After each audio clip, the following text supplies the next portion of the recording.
HYROX 26-27 season fast approaching.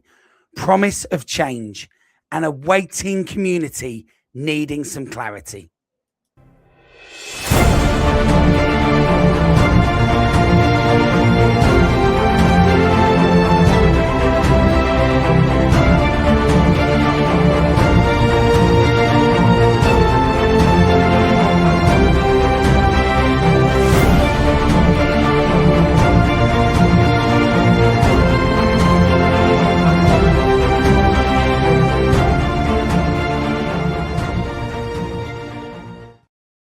Hello and welcome to On The ROX Podcast with me, Coach Marshy. Hope everyone is well and enjoying being back into the show regularly. Just before I bring in this week's guest, I just want to welcome you to the show and say with the new season approaching, there are quite a lot of changes in HYROX that have been announced over this gap since the World Championships, various rule changes, various qualification methods, etc., of which some have been clarified in great depth and others we are perhaps still waiting to hear more and more news. We may get into a bit of that later on, but for today, let's welcome today's guest into the show. Hello and welcome to Mike. How are you, Mike? Good evening, and thank you for having me, Neil. I'm good, thank you. How are you? Yeah, no, really good. I'm really excited to have you here and really looking forward to getting stuck in. So just give us a little bit of background, Mike. I'm going to tell our story in a second, but in terms of your own story within the kind of HYROX space and the story around hybrid fitness racing for you, sort of give us a little brief overview and history of where you started, how you got involved. Okay, yeah, so I first stumbled across HYROX in the 22 season. I was a very keen runner once upon a time, but with my disability, running was becoming more and more challenging, and I was going out running less, and I was falling out of love of running because it was not loving me anymore. I'd found strengthening, I'd found the evidence for strengthening was better for me, and obviously better for looking after yourself for long term. And a friend of ours asked us to come and support her at this HYROX thing that, I'll be honest, I hadn't heard of at the time. This is early 2022. So over to Manchester I go to watch. My friend walked into the Manchester Convention Centre, and I was in love straight away. I was literally, wow, can I sign up now and have a go? I just wanted to do it straight away.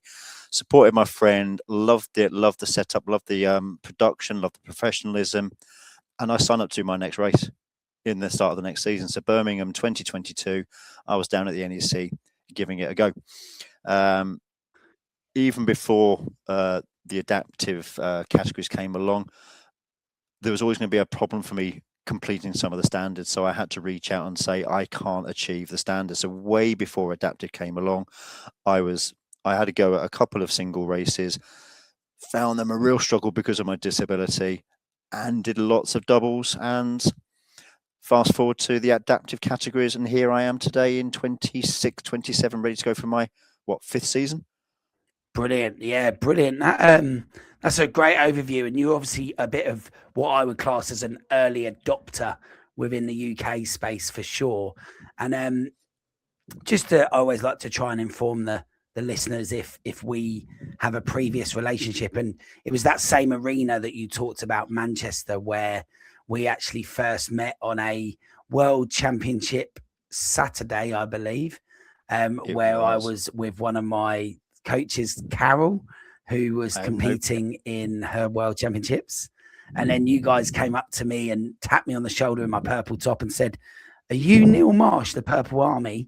And I found that really strange. And you said you were from Huddersfield or around that way. And I currently live there. Yep. You currently live there, and it just kind of hit me. I was like, how do these people know who we are? And then Justine, your other half, turned around and said to Carol as she finished, "Oh, Carol, I watch your YouTube channel." And I just assumed that it was because of that. But actually, the real story is that on the site that I'm on here, we have a lady called Casey Stamp who deals with feet, and she is your cousin. And she had pointed out that the Purple Army does HYROX. And that was our story of how we met. And ever since then, I think we've just kept a continuous relationship through HYROX and other hybrid sports. And we've become good friends over the last few years. We certainly have, and it's that common ground of, if I say when I say currently live in Huddersfield, that sounded really bad. I'm not moving, but if I was to go back to my hometown, you would be my local gym, and that's such a small world, isn't it? It really is. Yeah, no, it's really, really cool. And I don't know what your experience is of the hybrid world outside of our relationship, but there are so many anecdotal stories like that I'm sure you have as well. Oh, absolutely. I mean, we could spend the next hour talking about our anecdotes. Yeah, no, I completely agree. And I think there's so much to talk about in the hybrid space right now. We both like to get involved in various races, but for you, Mike, give us an overview of how the recent HYROX seasons have gone. I know that our podcast covered the adaptive athletes in the Chicago 25 World Championships. I did a bit of a live stream and did my best to chase you guys around and cover as much of that as I could. Just give us a little overview of sort of the adaptive category and how it's grown over the years with HYROX. Absolutely. And I think before I go on to that, you don't know how much it means for the adaptive community and their families for what you did in Chicago, June last year, to go live and show the families who couldn't be with us what their loved ones were doing in that very first adaptive World Championship. So thank you for doing that, Neil. Adaptive categories are a relatively new thing in HYROX. They started in the 24-25 season, and I'm not here to take credit for that. I certainly didn't incept all there. There are other trailblazers who are around at the same time as me, if not before me. There's some wheelchair users. There are athletes going around on elbow crutches. There are people without legs. There are people with prostheses, and they were trying to do the HYROX the best they can, but knew they couldn't compete with able-bodied athletes. So during that early part of the 24 season, we were contacting core members of the team saying, can we make this modification? Can we make that modification? And yeah, we could, but we weren't able to classify. We weren't going on leaderboards, and things happened after that. And sometime in the 24-25 season, the adaptive categories came out, and there were 10. There were at the time. It's grown. There were 10 adaptive categories. So we have the deaf and the hard of hearing. We have our athletes with visual impairments. We have our athletes who have got a short stature. We have athletes with neurological conditions, which were minor and major. We have 3 wheelchair user categories. So athletes who are seated with some hip function, athletes who are seated without any hip function, and athletes who are seated without core function. And then we have our upper limb impairments, and we have our lower limb impairments, and they tend to be predominantly with upper or lower limbs missing, respectively. That is due to grow for the 26-27 seasons. So the neurological categories are going to grow from 2 to 3. So we're going to have minor, moderate, and major. And the upper limb and the lower limb categories are going to be split into major and minor. So you'll have upper limb major, upper limb minor, lower limb major, lower limb minor. So we're about to go into our second full season of adaptive, but our third season of adaptive. So when that all started to happen, were athletes working closely with HYROX to come up with these categories, and that's how it was first established? Were they receptive to these suggestions, and did they kind of ask people for the feedback, or did they go out and do the research themselves and come up with categories? I think it was a bit of both. I mean, I can't take any credit in the early days for saying this is what we should be doing, this is what we shouldn't be doing. There was an element of involvement with the athletes, but I also think they sought outside help as well to help them create some of the categories that were in years, what I call year 1 and year 2, season 24-25, and the season we've just finished. But there has been some input from us, definitely, for sure. Yeah, I appreciate your words regarding my coverage in Chicago in 25. I'll be totally honest. I saw a few people, your own Facebook included, at the time, and realised that there was no live coverage going to be sorted out by HYROX themselves, and obviously knowing that Justine was at home and knowing of a couple of other adaptive athletes, I just felt like it would be a good idea to perhaps try and do something and cover something. And actually, what happened in the end was I had a really great afternoon, evening, running around the arena trying to keep up with everyone, and try and cover as many stories as I could. And I certainly learned a hell of a lot that night, Mike. It was very insightful, and a lot of the families that were on site had also got wind that I was doing it and interacted with me and gave me a lot of information so that I could kind of talk to the camera while I was doing it as well. So it kind of worked both ways. And in that, I learned as a coach and as a podcaster, I learned a hell of a lot that in such a short period of time that it was actually really insightful, and a side of HYROX that I wish more people would take note of and understand. But something that also happened that night, which you may or may not have been aware, is that there were four lads that particularly came and watched from the elite category. Two of them were from the elite category, as well as Lauren Weeks also being out there as a guide runner as well. And I really felt like that was a huge step forward in the right direction for what it meant for the adaptives to have the World Championships and be part of the big show at the end of the season. What did it feel like from your perspective? That was mine, but from yours, did you feel all that? Did you know all that was going on? Did you feel like it was great to be part of the show? I did see Lauren Weeks was supporting one of my female fellow neurological athletes, and I did have a little bit of a fist bump to myself because I'd actually managed to overtake Lauren. It's the only time in the world that I'm going to overtake Lauren Weeks on a racetrack. I didn't know at the time, but I have heard since of the four lads, and I think one was Charlie Bottrell, wasn't it? And he has remained a really good friend. Again, one of my fellow friends and athletes, Harry Cook. I know he was there, and I've seen them in this year. They still remain good friends today. I didn't feel at the time, and I don't know whether that's because we were in it, but I didn't feel that vibe because I think because we were too busy being in it, if that kind of makes sense. And I think the platform must have worked because the way it's grown from 24 to 25 season to 25-26 season is astronomical. The number of adaptive athletes who competed in the season we've just gone, it just blows our minds that there's over 700 athletes across all 10 categories who competed in the HYROX. Wow, unbelievable. Wow, that's a huge number, right? And this is something that you're talking about back in 22 when you looked at it the first time, that there was nothing in place. And then since then, you're now talking about over 700 athletes. I mean, what a great advert for a sport for people to come into, with regardless of why they would be, which category they would fall into. There is now clearly multiple categories, and that sounds like it's going to grow even more. So opportunity is bigger than it was when it started. So that's progress. Definitely, yeah.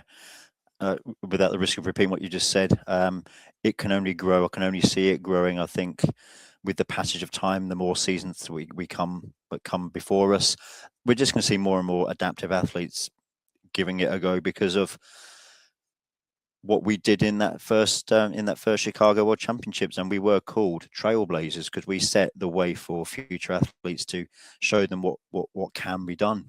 It can only just grow from here. Yeah, and being on site, I definitely felt that, and I felt very privileged to be able to be in there and be spectating and watching the first ever. Obviously, in other sports, we've seen those categories grow as well. So it was great to see that HYROX was following that trend. Just talk to me about your qualification process for Chicago 2025.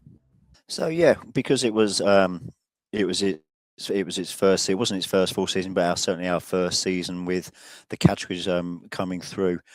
and I haven't got the stats to hand, but there wasn't many adaptive athletes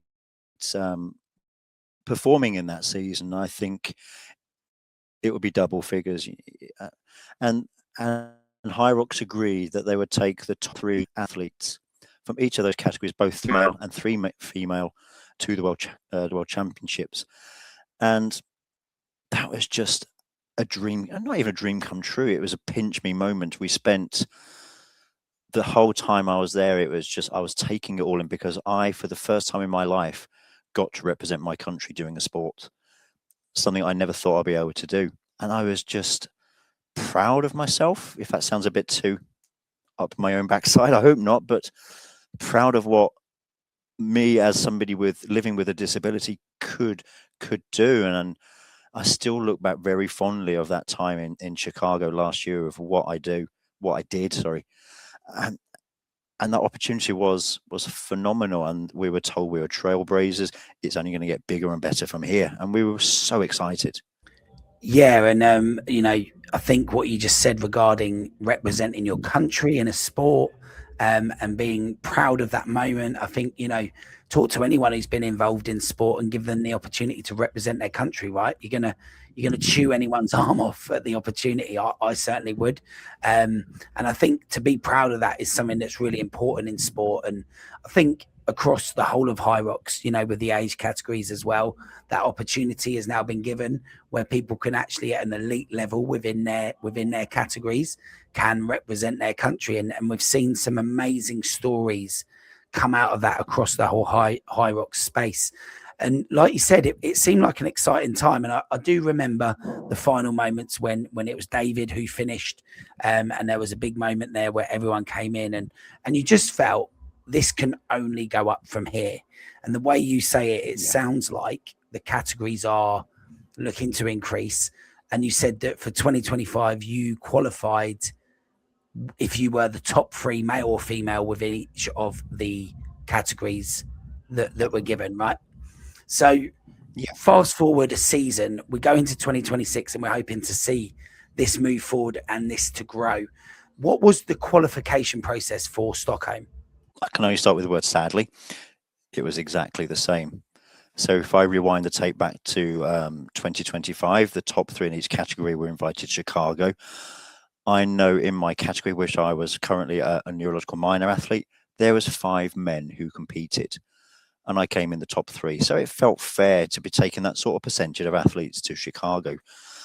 So fast forward back to the end of 2026, in my category, there was 37 men and there was 48 women who raced in HYROX in the neurological minor, and they still only took 3 males and 3 females. And that was a top 3 throughout the whole year. It wasn't just come first like I'd managed to do twice. It wasn't come first and you get your automatic qualification like an able-bodied athlete would. We had to remain in the top 3 of our respective category right up until the early part of May 26 to assure ourselves of right to Stockholm in June. Yeah, so straight away, if I was to unpack that a little bit with you, just you telling me that now, I can give you a list of a few things that I see as a potential issue throughout the season. But also, it doesn't seem right that you would have those, for anyone who's not watching and is just doing the audio. Mike's got 2 first place flags behind him representing the season that has just been, which would have qualified him for Stockholm in any other category. I think that's safe to say that would be fair. In any age category that you were in, if you'd have come first, you would have qualified. So the first issue that I can see here when you sort of tell me that process is... So I reflect back to that Manchester flag. So that was January just gone, and I'd already won in September. So most able-bodied athletes can start early in the season, go and race early in the season, get there first, know they've got 6-9 months to get ready for their World Championships and tailor their season. I remember standing on the top step of Manchester podium, and there was an able-bodied athlete saying, "That's all right now, we've done it now, we've got our invite, haven't we?" And I'm explaining to people how it wasn't the same for able-bodied versus the adaptive athletes. They were shocked, disbelief. they just couldn't believe what I was explaining to them, that we have to wait until early May to find out if we've remained in the top 3. And just from a podcaster's point of view, if I wasn't very sure whether I was going to go to Stockholm, I wasn't sure if I could make it for various reasons. But what I did know was that the later I left that decision, my financial situation would be worse because flights were going up, hotels were becoming rarer, etc. So if that's from a podcaster's point of view, you would have the same issue while waiting for clarification for that cutoff point for the World Championships. So you could therefore have incurred a lot more costs had you have gone, right?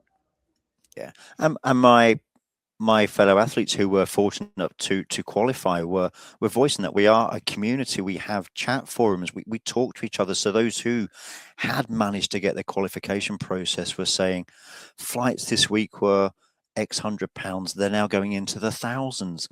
Let's not forget, without talking into politics, we've had a fuel crisis, a near fuel crisis this year with all the things that are going on with Iran and the States. And I'm not going to say any more of that because it's not a political podcast.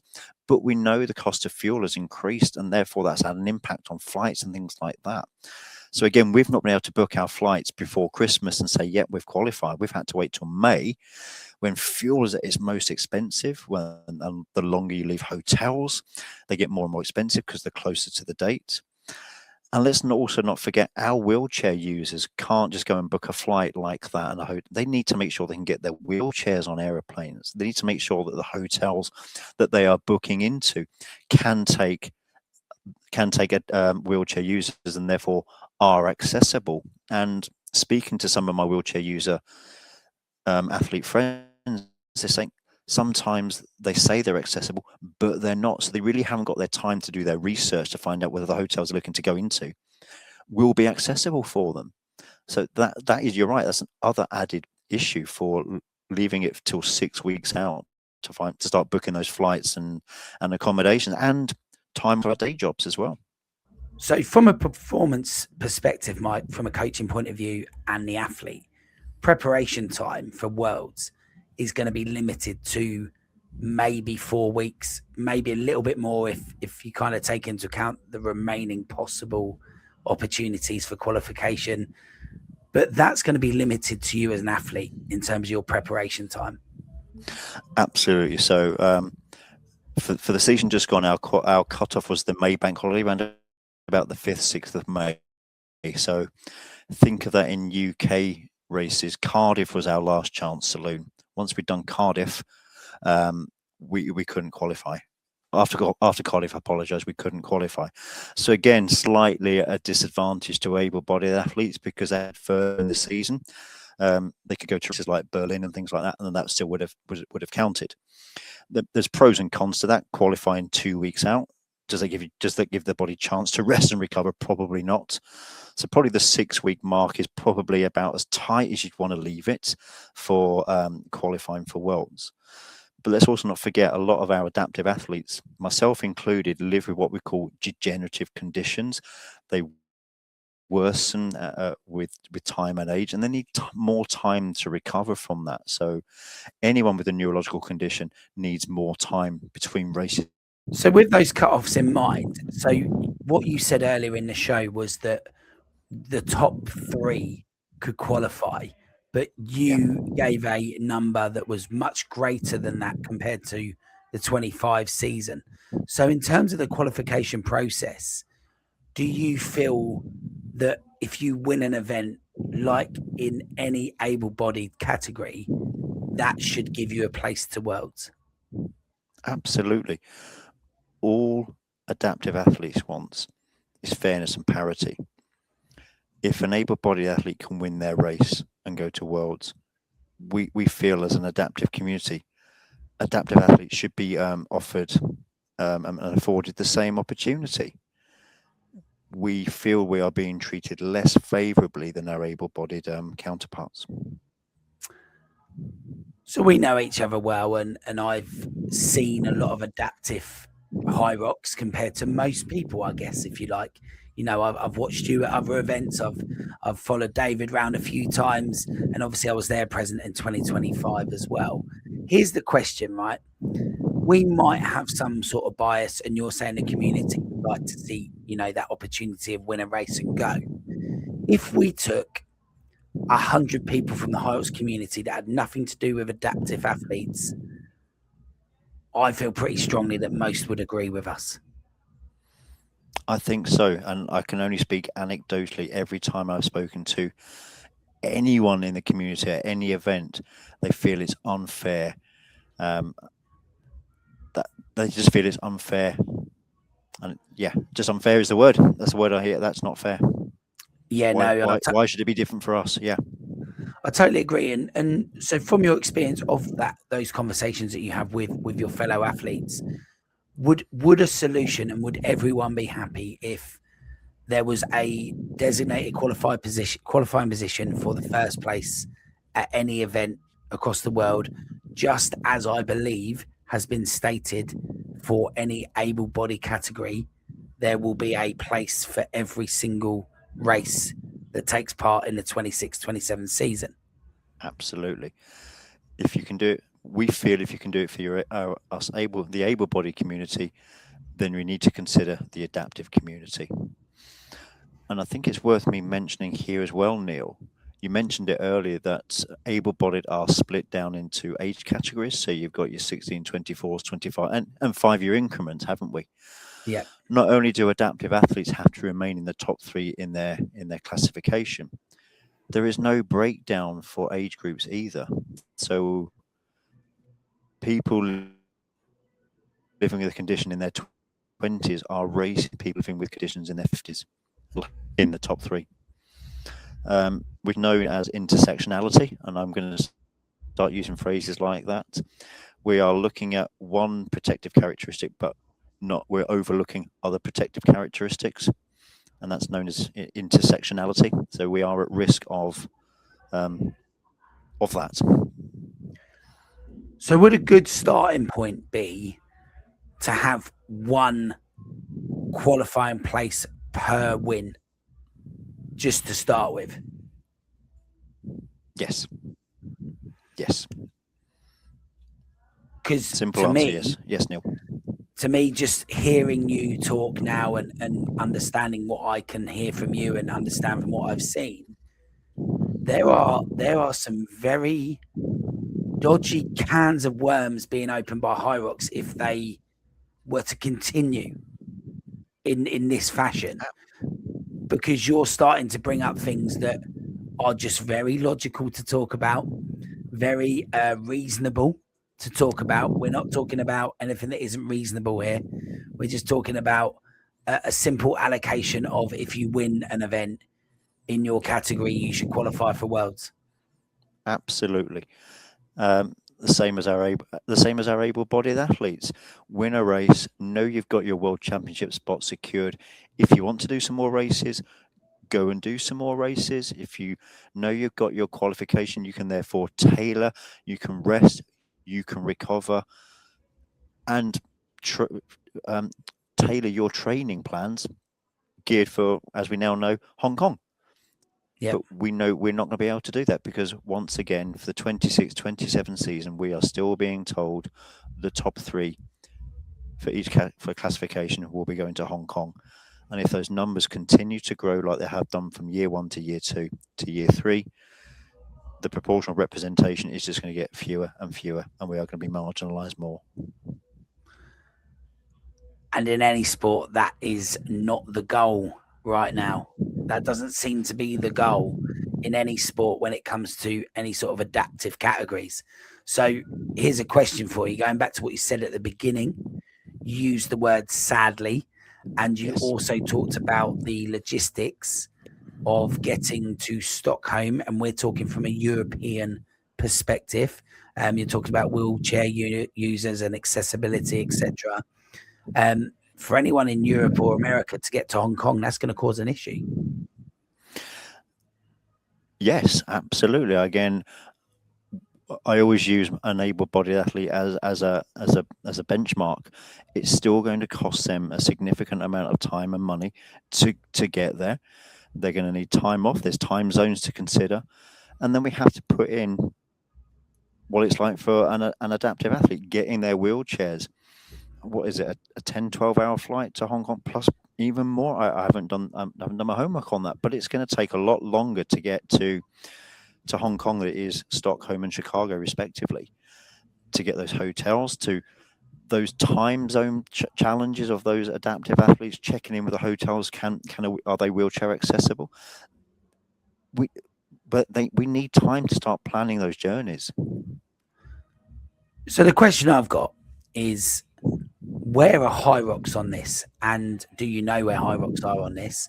And in say the over 60s category, we've seen a couple of what I would call fairly light examples like we're doing here be very successful with HYROX. They've done very well in changing something from hearing these stories. What is yours and the community's approach? Do you have one? And is there sort of a solution that HYROX could come up with that you would feel was the right thing to do? I don't think it's unfair for me to say this. We do look up to the 60+ community. We do see, as an adaptive community, we do see how they have used their platform to strive for change. And we have tried as an adaptive community to strive for change, both with social media posts and having WhatsApp chat groups as a community chat group to strive for change. I was told in a private message on Instagram just last month by somebody very senior in HYROX, you're heard. There will be big change and advancement with World Qualification for 2027. And then we see the new rule book released last week, and nothing has changed. We have also been recently had all of those adaptive chat groups where we've had that platform and opportunity to talk to liaison officers, senior members of HYROX, to voice the community's ideas and concerns. Those chat groups have been closed down. That seems quite sad. Yeah. Again, I can only just say, we are a community. We do talk. We have got ways of communicating with each other, and we have some of us have been in contact with each other saying, this does not seem to be a progressive movement forward in moving adaptive communities forward by closing those communication channels down. Sad, disappointed is the word. So how does that make you feel? Does it make you feel like you've been neglected as a group? Feel neglected and disregarded, and dare I say, a little bit of tokenism. I can't speak for the community. They're definitely my personal feelings. We feel like we've been given some superficial gestures and some tokenism. So playing devil's advocate and going back to a couple of over 60s examples in recent times, and as you know, I have probably a little bit more privy info to that sometimes as well, due to certain personnels around me. But what I would say is a couple of times something like this has happened, where there's been a podcast or there's been a press release, and it has come across that there was promise of change and that they had listened, and it potentially was an oversight, that they had got it wrong and they had kind of not changed it to what they said they were going to do. And then immediately once the press releases came, they actually put it all right and put it exactly how it should have been. Is there a possibility that this has happened here? We can only hope. Yeah. We can only hope. And if that is the case, great. So what would you like to see happen from anyone who has the power in HYROX that might hear this? would you like the conversation to be wider with your community? Is there some individuals that need to represent your community, or is there more of a kind of mass discussion need to occur for you to be heard? I think certainly within the community, nobody feels like they are the leader and the one single person driving this forward. I think as a community, we are very good at trying to drive this forward together. But I also feel there does need to be balance. We can't have 700 voices, using last year's numbers. We can't have 700 voices banging on the doors of HYROX with 700 opinions. We do need to find that balance of not just having one voice, one person, but a community, a collective, a committee of people with unbiased solutions and ideas to try and drive this forward. One of my adaptive colleagues feels we are being marketed rather than true collaboration. That's one of what my adaptive athlete friends have said. They often offer us feedback that rarely seems acted upon.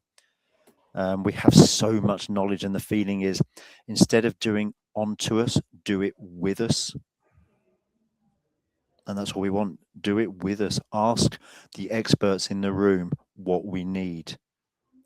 Talk to the experts in the room. We know what we can and can't do. I'm not a wheelchair user. I haven't sat here and told you what a wheelchair user needs without speaking to a wheelchair user.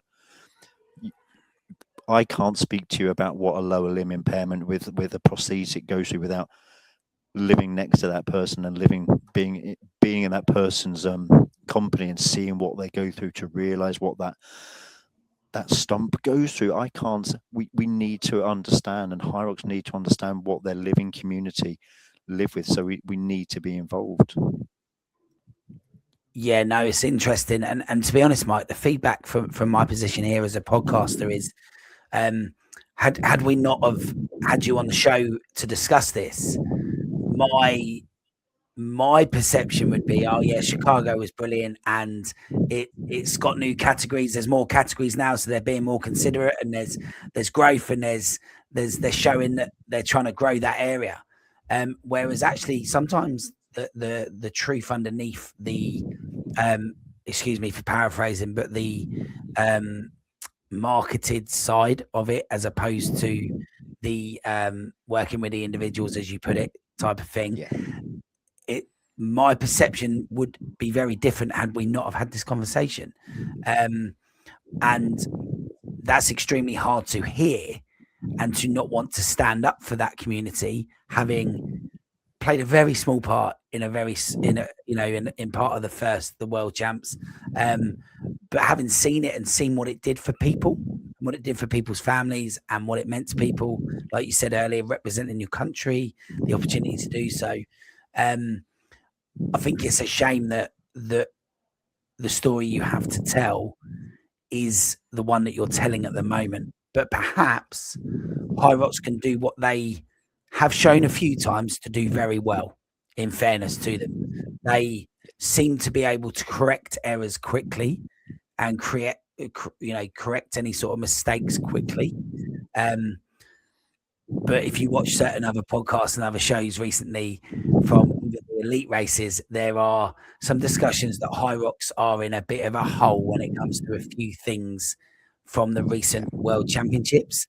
And I don't think your topic is exempt from that. I think you've also got issues that need to be discussed with HYROX, and maybe HYROX can respond and see what they have to say, because like you said, if it takes a growth curve of what you've just suggested, 700, if that is likely to potentially double, say, season on season, exponential growth, especially with more and more categories as well, then you're going to be talking about a lot of participation and a lot of underrepresentation. Would you say that my sort of summary there sums it up? I can't add any word to that at all, Neil. You have surmised that beautifully. You talked about the exponential growth. You talk about the representation. We talk about us being showcased, and that's what HYROX wanted. They wanted to show that we are a fitness race for everyone, so everyone and anyone can come and have a go. But then don't encourage or don't invite and encourage all of these athletes to come and participate, and then not afford them the same options as we've done for our able-bodied athletes. You've surmised it beautifully, and I will echo what you've said, that we hope this does open the doors to conversations. We want to have conversations. We want to drive this forward. We want to see equity and parity. We don't want to be treated less favorably than able-bodied athletes. And I'll pose a rhetorical question to you and the audience. Any able-bodied athlete listening to this, would you stand for this? Well, they didn't. I don't even need it to be a rhetorical question. They didn't. No. It basically did happen. Maybe not quite, but it did happen where there wasn't necessarily a qualification place at every race. Yeah. And now there is. So, you know, I think it's a good question to ask the listeners. And in a re-release of the podcast recently, in last week's show, we had the world champion on, and she used the word, what does HYROX bring to you? What has HYROX given you in one word or one sentence? What would you say? And the world champion said, joy. Joy. I just see, yeah, I saw it. Yeah, she said it brings her joy. HYROX has the potential to bring joy, but I have to be honest, and I speak for myself, and I feel safe to speak for a number of the adaptive community. It's bringing us frustration and disappointment right now, when we should be having equal joyness. When HYROX is for all. Yeah, no, I really appreciate you coming on the show, Mike. I think, it's great to hear about what HYROX has done for you and the opportunity it's given you to represent your country. And, great story about how you got involved in an early adopter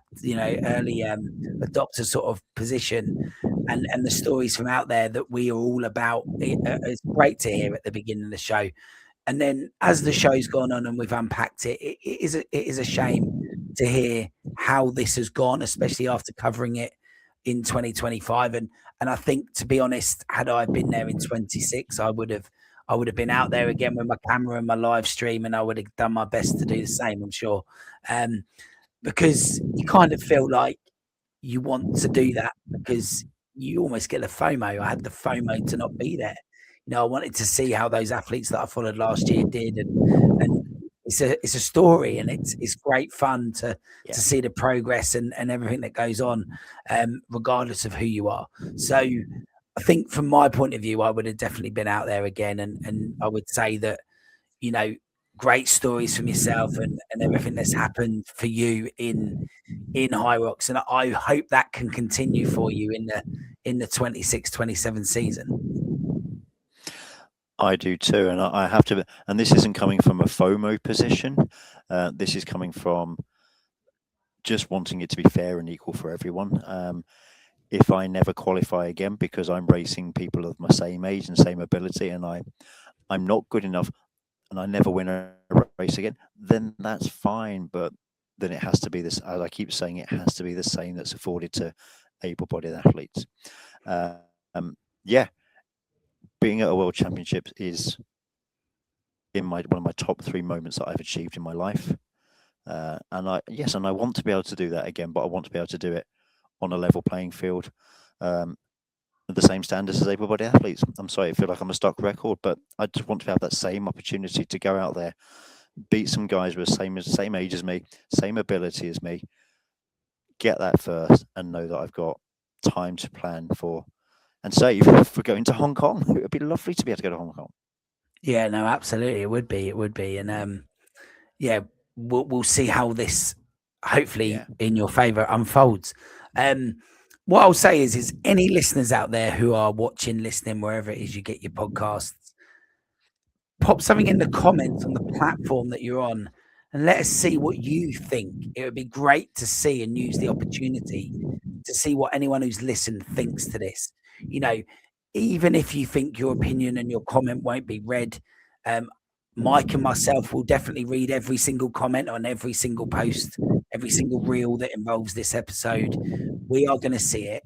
So it'd be great to see what you think and what you are thinking around the topic that we've discussed, because there are going to be lots of perspectives, I'm sure. And it'd be great to understand what the world thinks to what we've talked about, especially if you have no link to the adaptive side of HYROX, because that would give us a really good indication as to where the people really sit in terms of how they feel it should work. Thoughts on that, Mike? No, again, absolutely.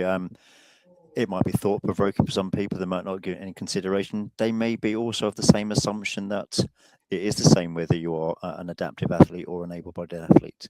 And I think that's my my take home from last season. My anecdote from last season is the assumption that it was the same for able-bodied that it was for adaptive. And when you have those one-to-one conversations, that disbelief, that shock, so it would be really good to hear what people are thinking and feeling about the conversation we've just had. It'd be really good.